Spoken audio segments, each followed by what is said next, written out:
United Kingdom, where the Westminster seat of Parliament was attacked.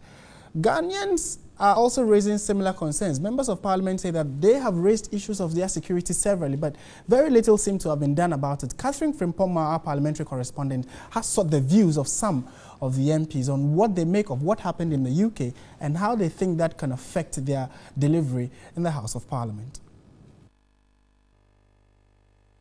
We have three institutions of state. The executive arm of government is well protected. The judiciary is also well protected. If you come to Parliament, it's not the same.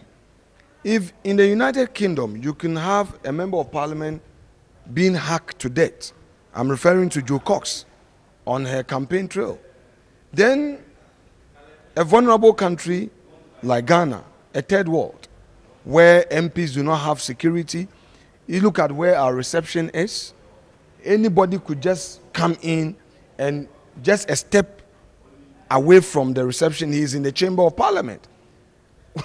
Our lives are in peril.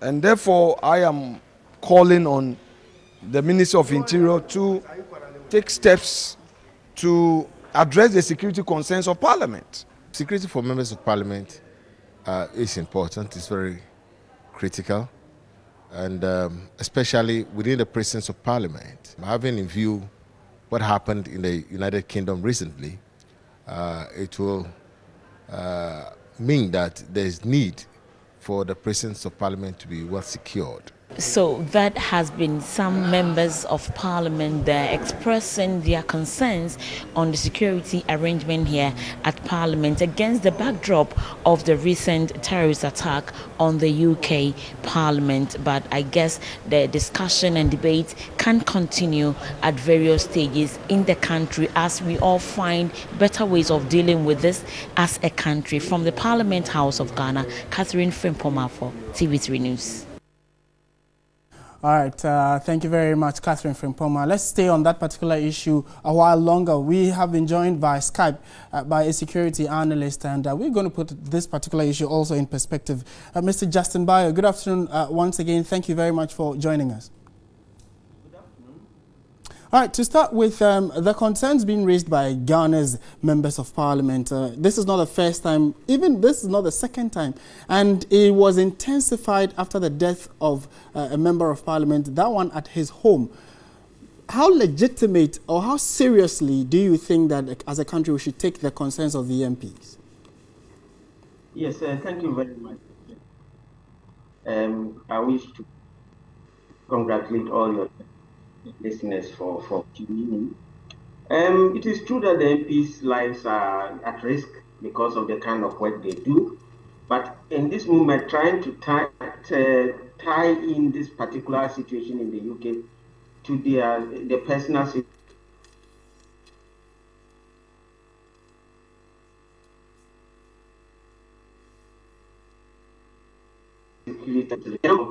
Terrorists do not target individuals, they target a group of people, large numbers of people.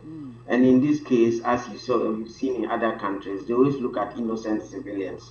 So, as far as I am concerned, the MPs can ask for their personal security for other reasons, but should not try to tie it in with the terrorist activities in the as recently. You mean they should not try to tie it in with the security? I didn't get that point.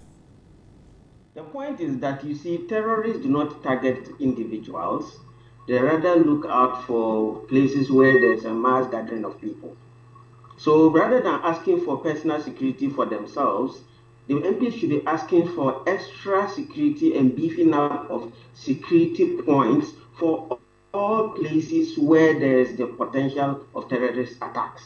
So Parliament is one. You can ask of other shopping malls, the airport, and all of those places. That is what they should be asking for in order to prevent terrorist attacks.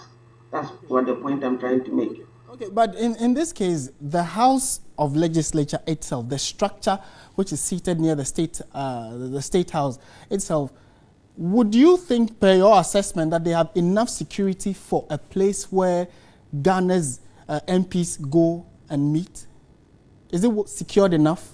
Well, for Yeah, I think they should do a security assessment again to find out whether they have enough security there for now. If that is not the case, then they should leave it up. That is the only solution. We shouldn't only concentrate on Parliament. There are other places as well where the lives of civilians can be attacked.